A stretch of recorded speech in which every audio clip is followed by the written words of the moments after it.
உளவுத்துறை என்ற அந்த உளவுத்துறையை இந்த உலகத்திற்கு அறிமுகப்படுத்தியவர்கள் உமர் ரலியல்லாஹு அன்ஹு அவர்கள். இது போன்ற வருவாய்த்துறை, நீதித்துறை என்று உமர் அவர்கள் கட்டமைக்கப்பட்ட அந்த நேர்மையான ஆட்சி என்பது இந்திய தேசத்தில் வர வேண்டும் என்று நாடாளுமன்ற மூத்த தலைவர்கள் எல்லாம் சொல்லும் பொழுது, எதிர்கட்சியினர் அப்பவே இருந்த சிலர்கள், ஏன் இஸ்லாமிய தலைவர்களை தாண்டி இந்து மதத்தில் ஒரு தலைவரும் இல்லையா, அவர்களை உதாரணம் காட்ட முடியாதா என்று சொல்லும் பொழுது, அப்பொழுது இருந்த ஜவஹர்லால் நேரு சொன்னார், அரசியல் என்பது மதம் சார்ந்தது அல்ல, அது மனிதாபிமானம் சார்ந்தது, மனித நேயம் சார்ந்தது.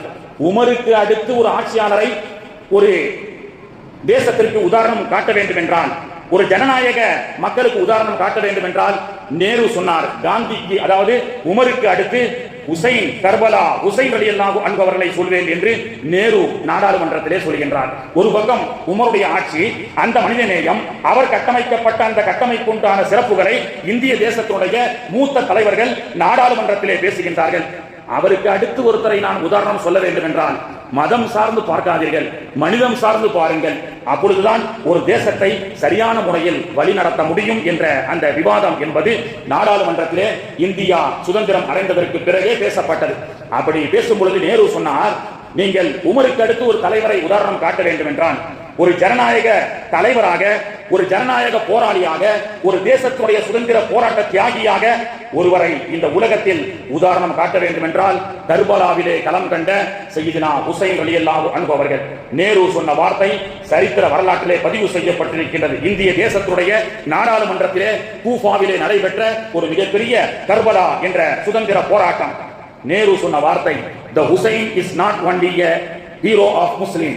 ஹுசைன் ரலியல்லாஹு அன்ஹு அவர்கள் முஸ்லிம்களுக்கு மட்டும் அவர் கதாநாயகர் அல்ல. the Hussein is not only a hero of Iraq.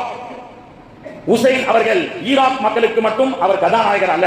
the Hussein ரலியல்லாஹு அன்ஹு அவர்கள் யூனிவர்சல் ஹீரோ, அவர் உலகமெல்லாம் போற்றப்படக்கூடிய மிகப்பெரிய கதாநாயகர் என்று கர்பலாவுடைய நிகழ்வுகளையும் அதனுடைய வரலாற்றையும் ஆய்வு செய்த அந்த தலைவர்கள் எல்லாம் அந்த தலைவர்களை போற்றி நாடாளுமன்றத்திலே பேசி இந்த தேசத்துடைய மூத்த ஆளுமைகள் எல்லாம் உமரை பற்றியும் ஹுசைன் ரலியல்லாஹு பற்றியும் பேசுகின்றார்கள் என்று சொன்னால், இவர்கள் எல்லாம் ஒரு தேசத்தை ஆளக்கூடிய ஆட்சியாளர்களுக்கு முன்னோடிகள்.